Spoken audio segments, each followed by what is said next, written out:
This is actually my spare copy that I Uh-huh. bought like when I was maybe 15, 16, Yeah. because I figured, well, I'm watching this movie so many times. And actually, I can show you this one's actually is fully sealed still. Holy smokes.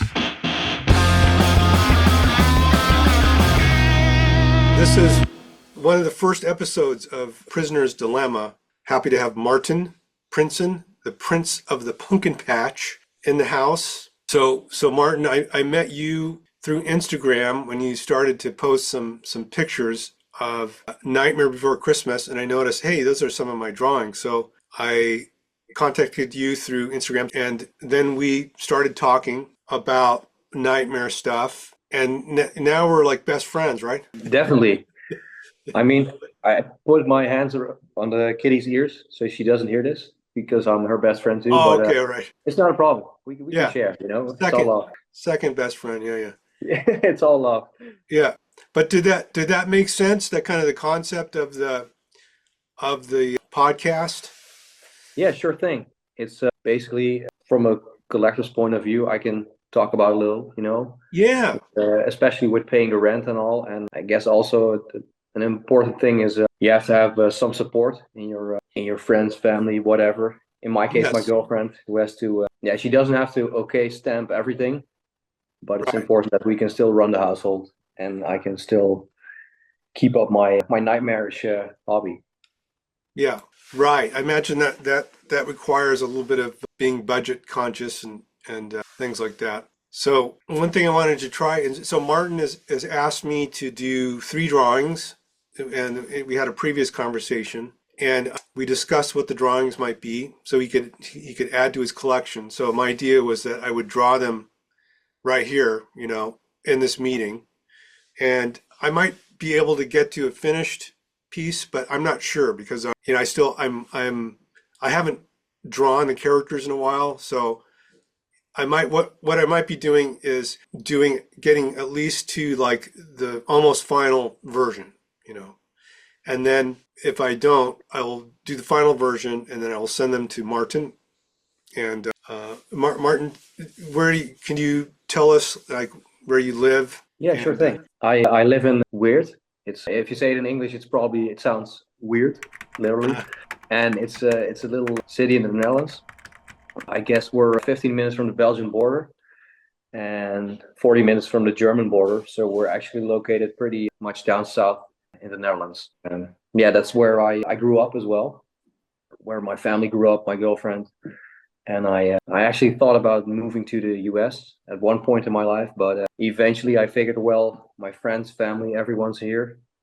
But since I grew up on a lot of American stuff, for me it was yeah like the mecca of collectibles, movies, music, art. Everything that I enjoyed was from the US. So that kind of influenced me from at a young age actually. yeah. I've always been a collector of things. Like my dad, he collects like vinyl, LPs, whatever. Uh, Okay. What kind and of music was your dad into? well, growing up, he was definitely into the Beatles, Stevie Yeah. Wonder, early Bee Gees, that sort of thing. And basically, what I remember music-wise was when I was a very young boy, I guess 4 or 5 years old. I was actually born in 1982. Hmm. We went swimming every week, and my dad had his cassette recorder inside the car, and he had this, I guess you would say, like a mixtape or some sorts. And we always listened to George Harrison. Got My Mind Set on You, Terence Strong D'Arby, Sign Your Name, Phil Collins, Another Day in Paradise, that sort of thing. So he's also like, yeah, listening to music of that era, which Yeah. I kind of picked up on. Cool. And for you, what did you enjoy? Oh, when I was a kid? Oh, Yeah. music wise? Oh, when I was a kid, I have pretty eclectic taste. I remember being obsessed with, there was an album that my dad had, Victory at Sea, which is, it's like a classical, it's like for a soundtrack to a movie. And I would my dad had like a reel to reel tape deck. It was pretty advanced for the time. So it sounded really good, especially through earphones. So I would listen to this Victory at Sea. Also, the cover of the album or the tape reel was pretty cool too because it was like this battleship that was going through these huge waves. And so it really captured my imagination. Nightmare Before Christmas. Do you remember when you first saw it? Yeah, I guess I was about like, I want to say 13, 14 years old. I didn't see it in a movie theater, unfortunately, because, well, I guess back in the day, it wasn't that big of a thing over here.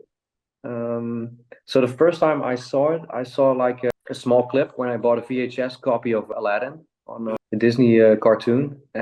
And like the trailer for Nightmare Before Christmas came on, and I saw like Jack Skellington strutting around in Christmastown singing about what's this? Well, that's the same thing that went through my mind. I was like, wow, like an animated skeleton. Right. What is this? I always enjoyed skeletons, ghosts, and other stuff that goes bump in the night Yeah. from a very young age on. So that Mm. was right up my alley. And I figured, well, if this movie comes out on VHS, I have to have it. And lo and behold, like a few months later, I went into this video store and I bought my first copy.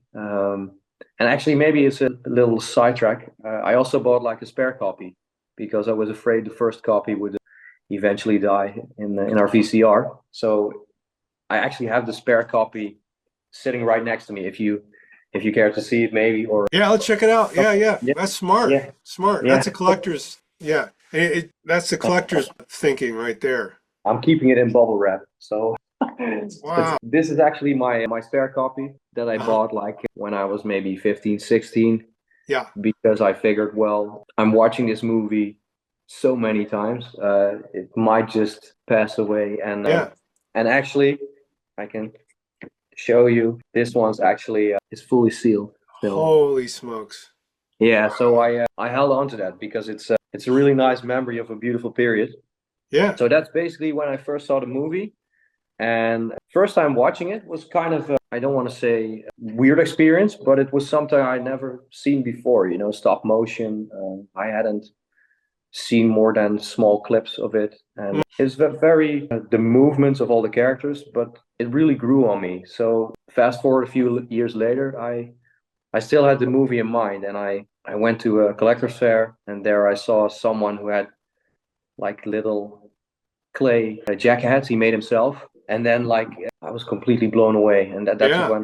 when the real passion started. I was like, oh man, I need to collect, but there was little to no internet at that period of time.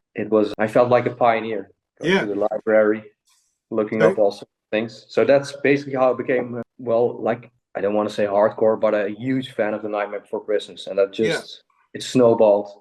Not out of control, thank goodness, because my girlfriend wouldn't allow that. But it's become a wonderful hobby for me. Yeah.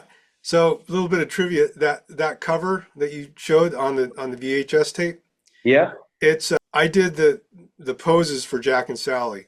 Whoa. Yeah. That's So awesome. and that was separate. I think it was during the end of Nightmare Before Christmas. Yeah. So I think it was Rick Heinrichs came to me and said, "Hey, would you do some drawings?" And it's kind of a separate thing. It's like Disney marketing. And so I did about maybe 5 drawings. I did maybe, like 4 or 5 drawings of Jack and Sally, which I've seen on different posters and stuff, like the Mm-hmm. poses. And then also Lock, Shock, and Barrel. And I got paid $35 each for the drawings. Yikes. Different times. Yeah, yeah, but yeah, so that was like, but yeah, so I'm not bitter or anything, but I can imagine like how much they made off the drawings, that I got paid $35 each for. But Yeah, it's a shame, but I'm very glad you did. I mean, yeah, it's funny, like it's almost like 25 years later, and it's now so we're talking weird. to each other.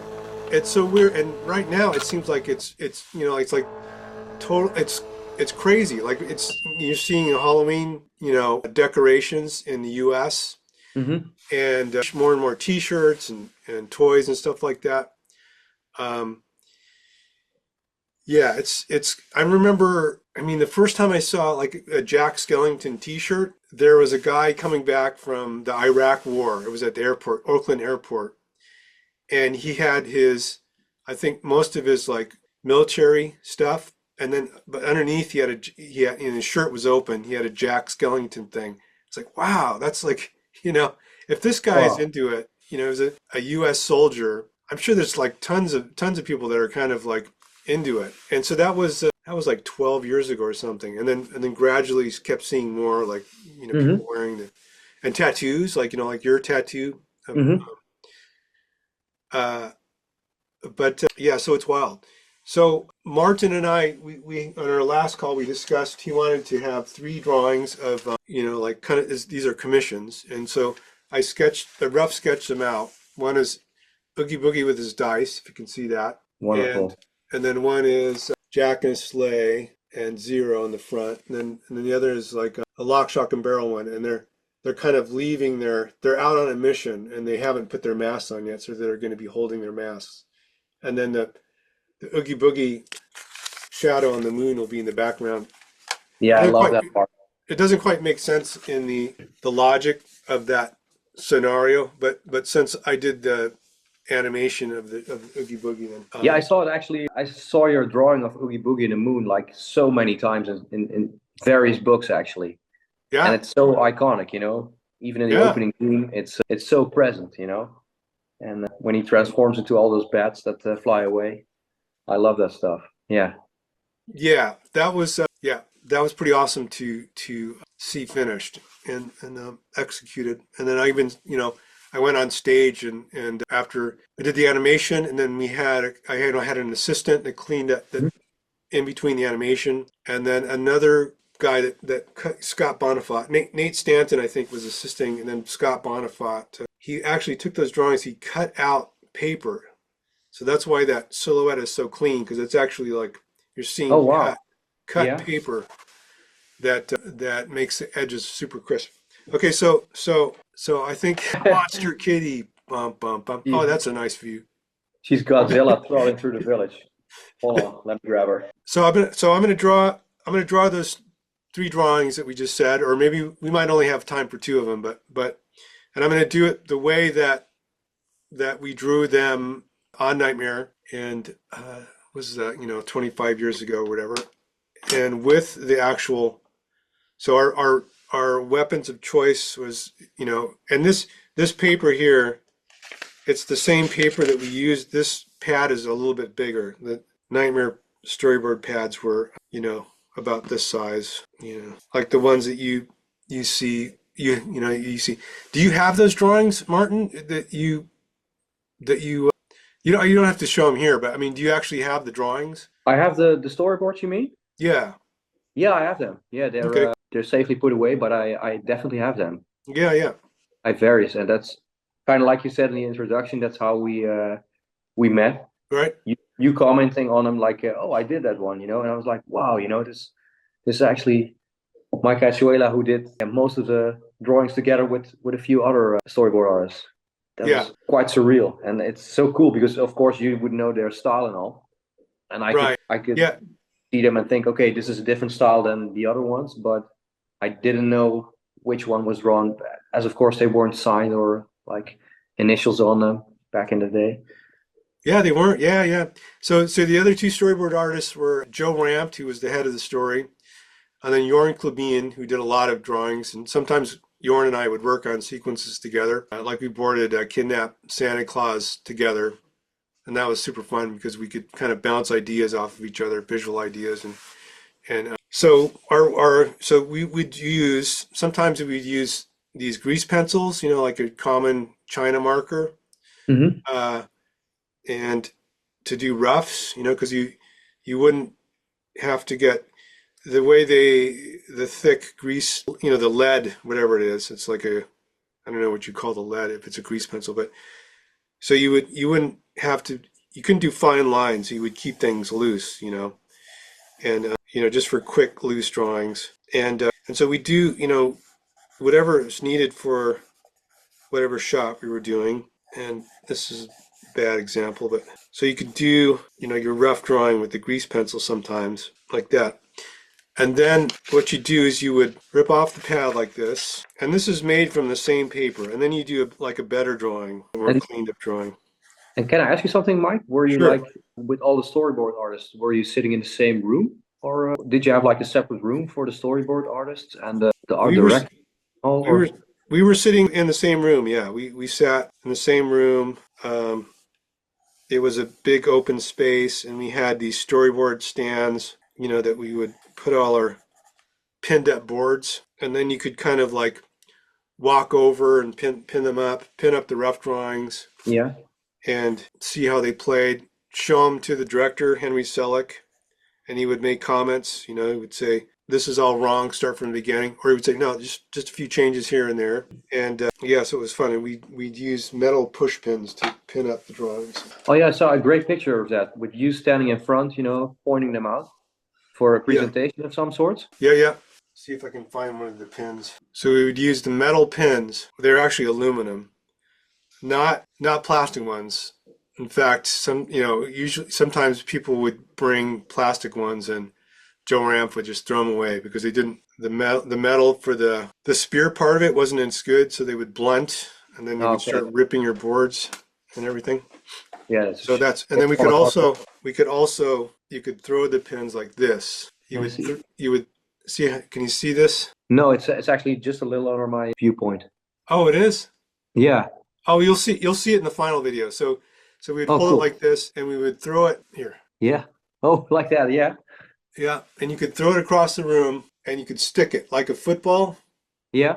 Like I'm gonna try it right here on the far wall. See if I can still do it. Nope, didn't do it. But take some practice, and then we would load them up, like have a competition. So I got to where I could load up like 3 pins at the same time. Yeah. Triple threat. And throw them, and they would stick into the boards. So that's it. And then we would just throw our roughs on the floor. Just throw them on the floor, and then we'd have a bunch on a pile around the floor. That's awesome. Yeah. And can I ask you something about the character designs as well? Yeah. What I was wondering, because first you had to learn how to draw them, I guess, right? Was there like some sort of model sheet thing like you see in the old cartoon movies, or was it like, oh, this is sort of how it looks like, and then you got the feel of it, made it your own? Or On Nightmare Before Christmas, there really wasn't that many model sheets. We would look at each other's drawings, and Tim Burton had done like some storyboards when he was working at Disney that had most of the characters in them. Mm-hmm. And so you could take them from there.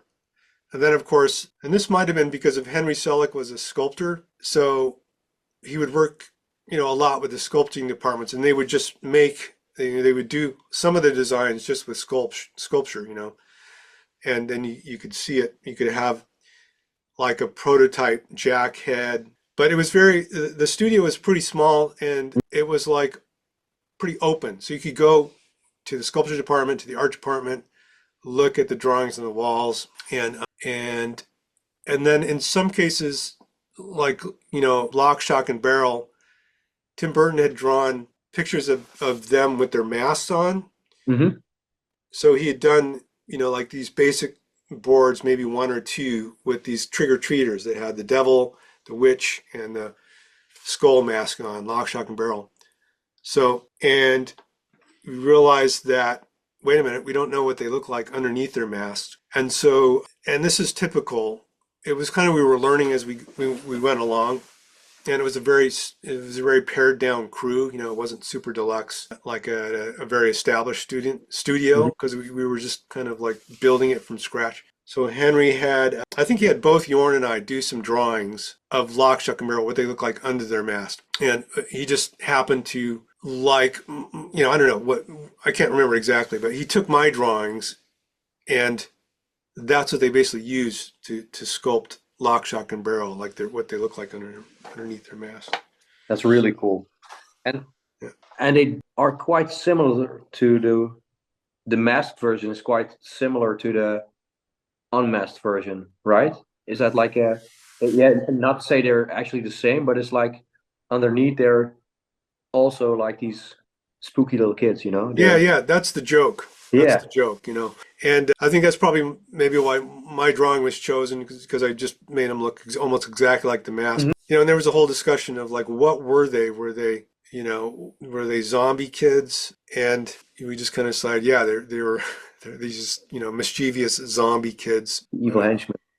Yeah. Yeah, I always love Lock, Shock, and Barrel. They're so, like, when they complete each other's sentences, and when they get into arguments together and they slap each other with the masks and all.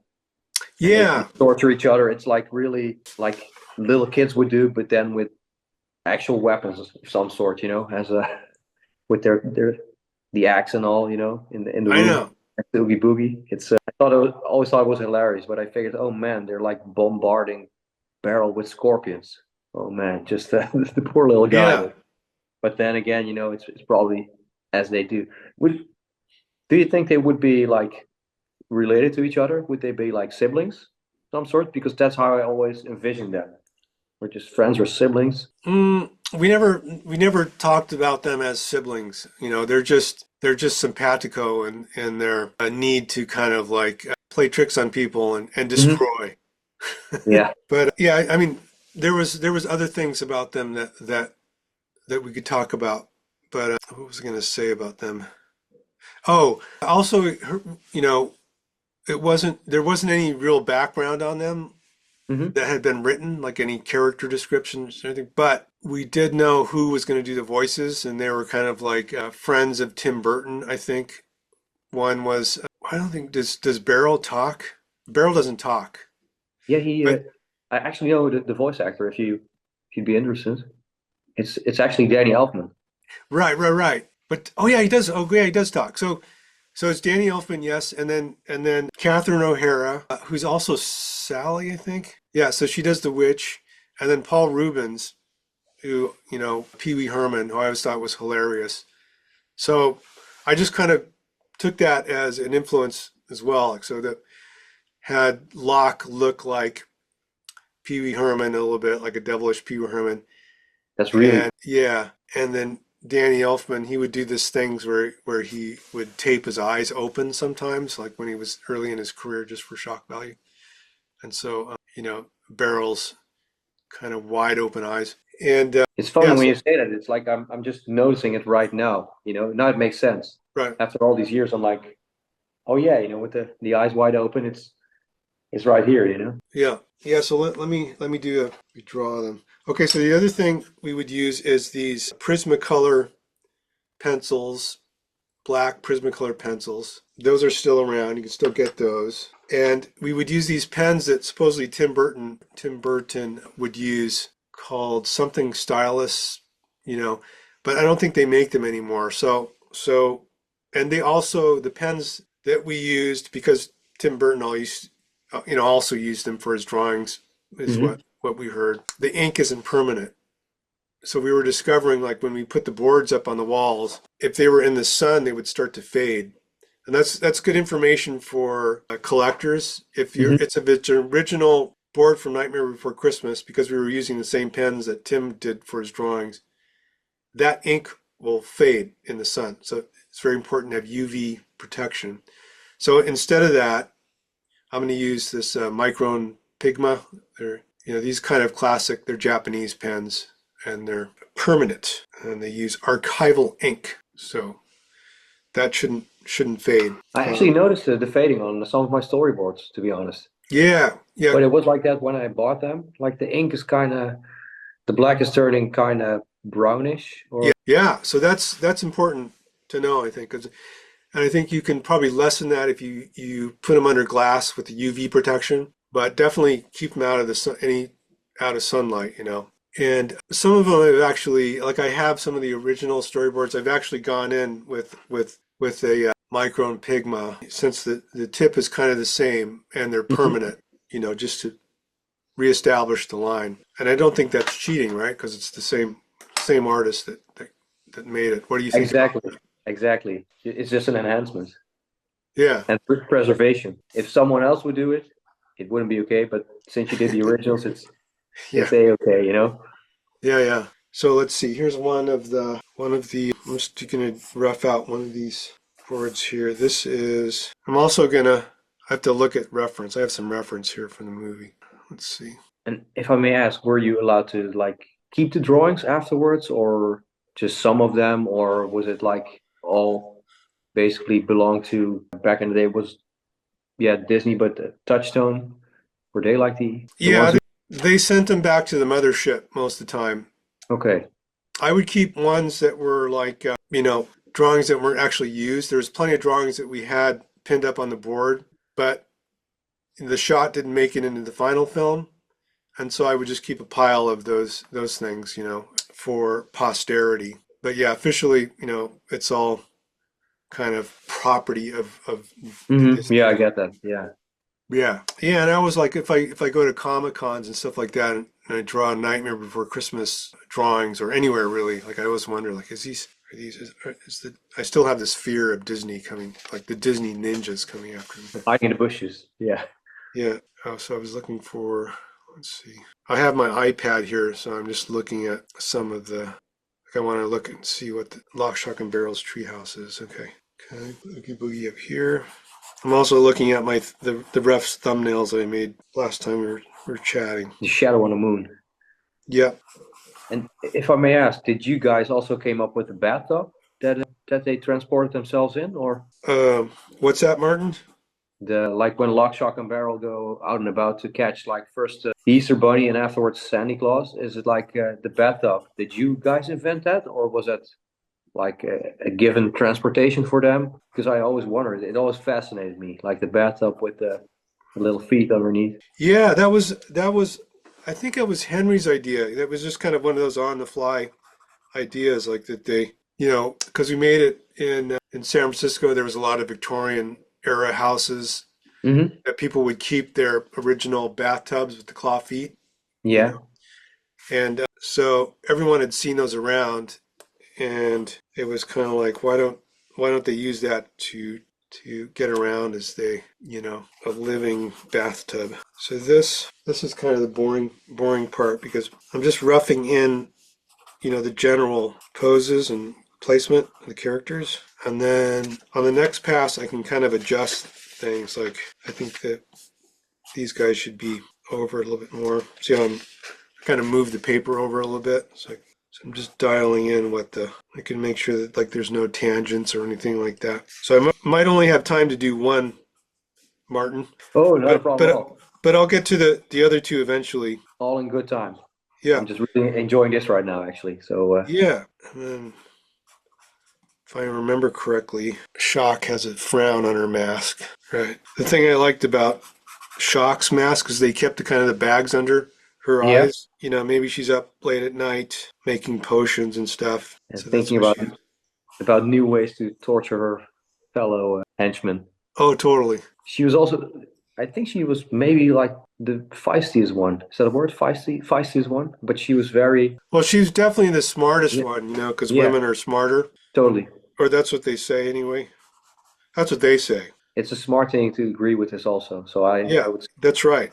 definitely, you're right. Absolutely. Yep, Yes. You know the drill. I definitely know the drill. And Shock is probably the next smartest one, and probably lets his mischievousness, get him into trouble more than any of the other ones. I also see him as the guy, he's kind of the ringleader as far as he and Beryl, he'll Hmm. get Beryl to do things, and think that's funny that Beryl's taking the fall for it. No, I always thought like Beryl was like for me, he was always the youngest one. I'm not sure because he's the shortest one also, but he's the one like when you tell him, well, you probably won't dare to do that, and then he'll do it, and the other ones laugh because he's doing it.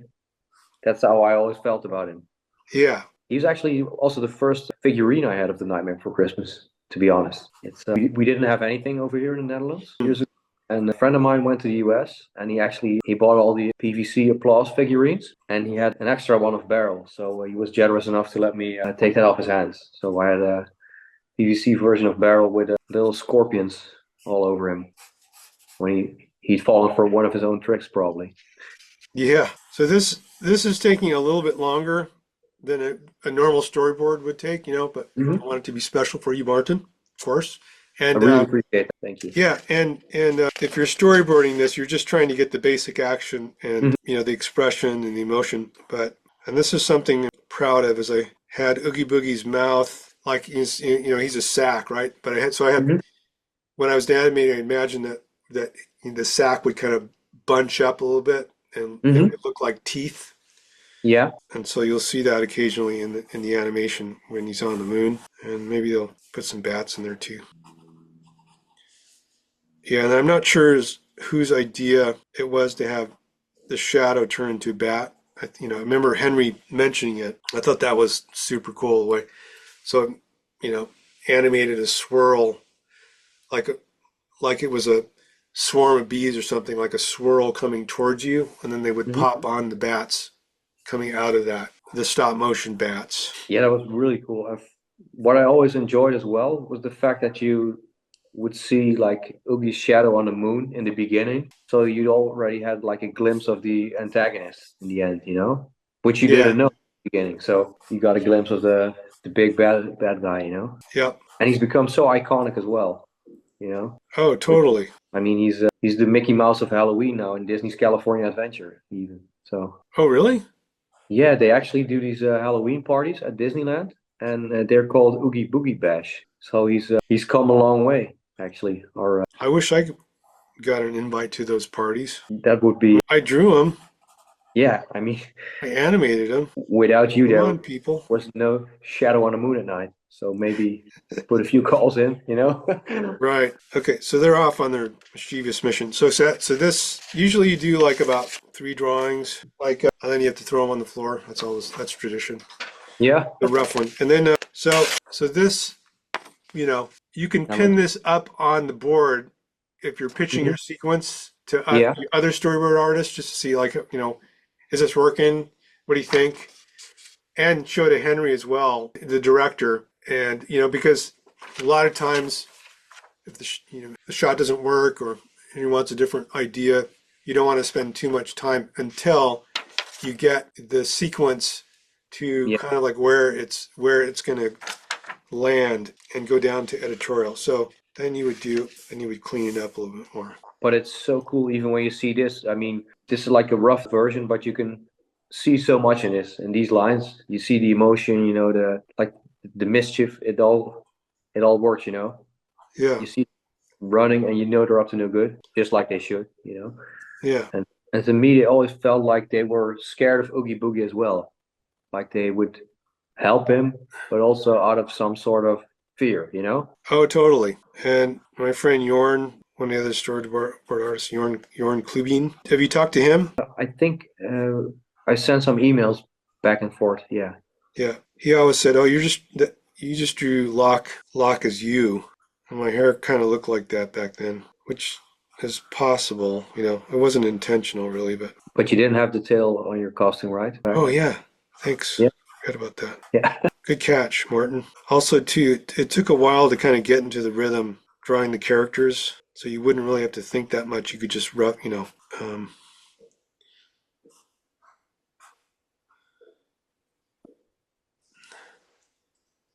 and then Shock. Shock doesn't have any ears, I don't think, Yeah, they're very small, really tiny ears she has, I think. and no eyebrows. And did they become your favorite characters to draw, or was there another character that you really got into?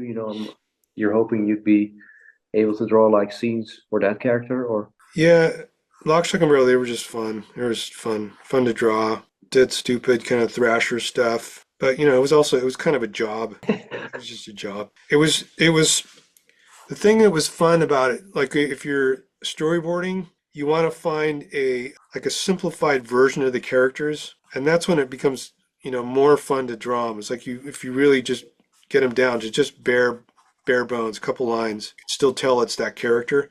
That's kind of where you wanted to get to, and that was almost like a formula. That was where it was fun if you found that formula. and it must have been like you said when you saw like a guy wearing a Jack Skellington t-shirt. It must have been maybe even surreal that your designs were on people's clothing or like merchandise, seeing it in shops, like people decorating their lawns nowadays for Halloween with Nightmare Before Christmas stuff. Oh yeah.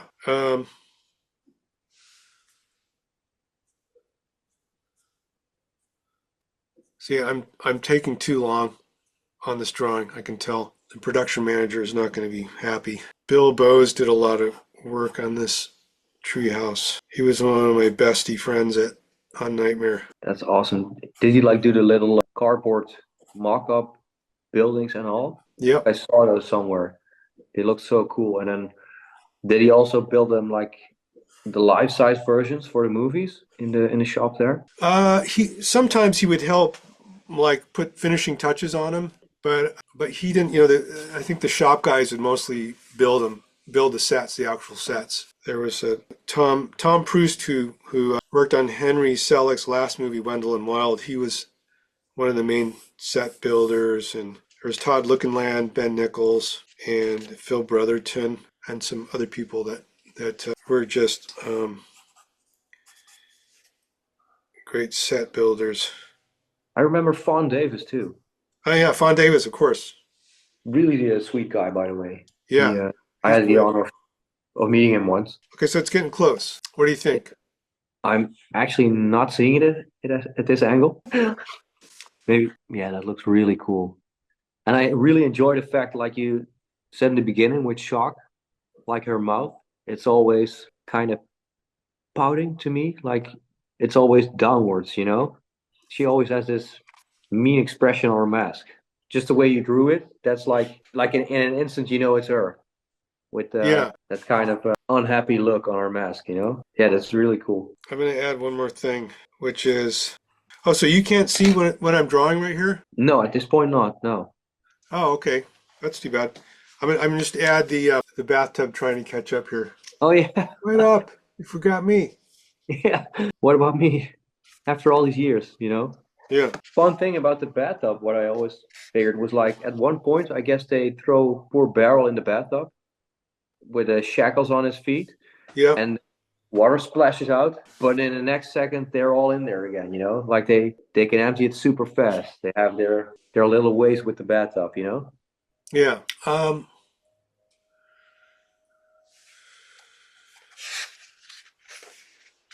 So I'll send you this video, Martin, so you can see the Sure. actual drawing. Yeah, that's awesome. I always really enjoy those things, you know? To Yeah, see come to life out of scratch, literally. yeah. And then I will do the other ones too. But this helps me get it going again. Sure. Thanks It, so much for joining in. yeah, not a problem. I really enjoyed it actually. And always great to talk to you. And Yeah, I mean, for me, it's like surreal how, like, you just sketching there and all of a sudden it's like, boom, you know, there they are. And after all these years, I mean, they obviously like been a really big and wonderful part of your life, I guess, as well. So does it always yeah, feel yeah. nice to draw those characters again? It's like meeting up with old friends. Yeah, it is. And then seeing more and more people kind of with t-shirts and that kind of thing. That's wild. That's a trip. Yeah. And do you ever like when you're with family, you're like, hey, I did that, you know? Is that a thing? I mean, I would totally do that, you know? Yeah, sometimes. But it was also it's so long ago that I don't know. And then, my mom knows, my kids know, and so I don't know. I'll definitely use if it's someone that looks interesting, I'll strike up a conversation with them and say, hey, by the way, and usually they are, if they have Mhm. Nightmare Before Christmas stuff, you're kind of like, okay, Yeah, I'll probably get along with this person. yeah, it's definitely like a phenomenon that binds a lot of people together, you know? Yeah, I if they have a Donald Duck or a Goofy or something like that, I'm kind of like, well, not that I have anything against those characters, but and in a way, it's that prisoner's dilemma. They paid the rent. Mhm. It's classic Disney foundation that financed the project, and it wasn't Disney himself, but his legacy, the legacy company that took interest in making the Tim Burton film. And So eventually they really embraced it. I mean, on this VHS I have, it says Touchstone Home Video, that's right. but when I pop in my DVD, it probably says Walt Disney Pictures, you know? Yeah, So yeah, it's really that cool was that really they changed it. interesting. That was Yeah. super interesting. And I wonder what point, like at one point, they turned the bend and said, okay, wait a minute, we need to, embrace this and be Hmm. proud of it rather than think it's just this weird, quirky movie. Yeah, I guess eventually just picked up steam along the Yeah. way. And Like, like, I have a friend who, his son, who's maybe like 4 or 5, he wants to watch it every day. Mhm. You know, he says Halloween movie, Halloween movie. So that's kind of special.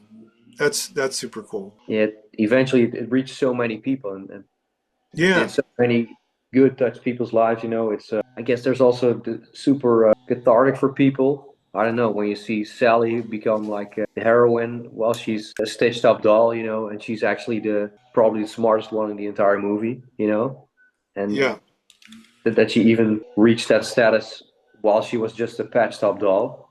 That's it just shows people, you know, you can do anything as long as there's a passion, you know, and a love for whatever you want to do. yeah. And for her, it was love. So it's a really cool love story to me, actually, as well. And it's brought me so much joy over the years.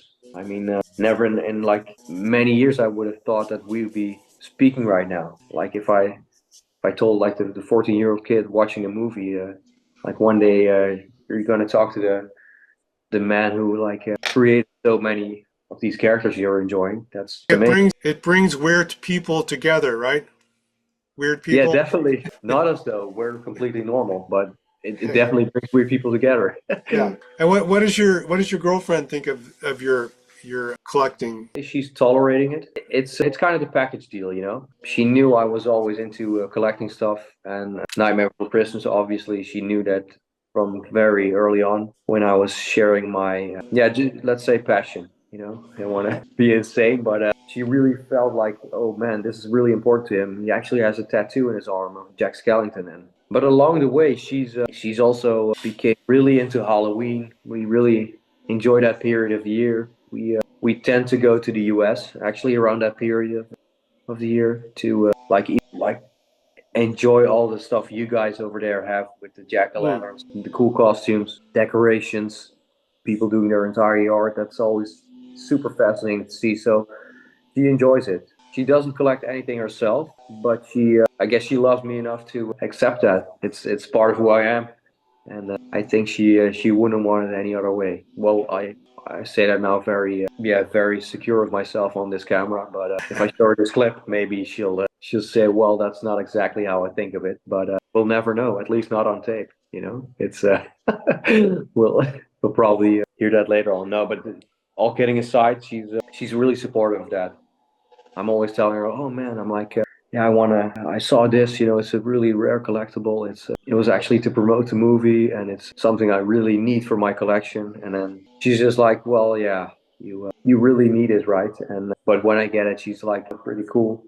And I told her, you know, I'm going to talk to Mike this evening. It's evening over here, so yeah, and she was really excited for me as well, as were my friends and family who know I'm big into the Nightmare Before Christmas. It's actually become part of who I am, I guess, you know. Yeah. And but it's also like I said, I've been like a fan for 27 years now or so, and I still remember going to the library when we didn't have actual internet back at home, and that was when I first learned about there actually being action figures and whatnot made of Nightmare Before Christmas. Because over here the merchandise was next to none. We no next to nothing. Sorry, I only had a small booklet with postcards that I found in this old bookstore. And that was for years my only Nightmare Before Christmas collectible, aside from the VHS tapes. And that's when eventually, like we said, it became this whole phenomenon. And all of a sudden, it was available over here as well. And that really got me hooked. Yeah. And now the collection is quite big.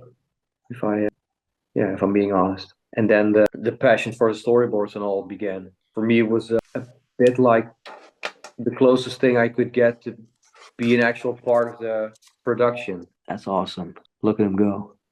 I wonder what they're up to, but probably nothing good. Yeah, Maybe really cool.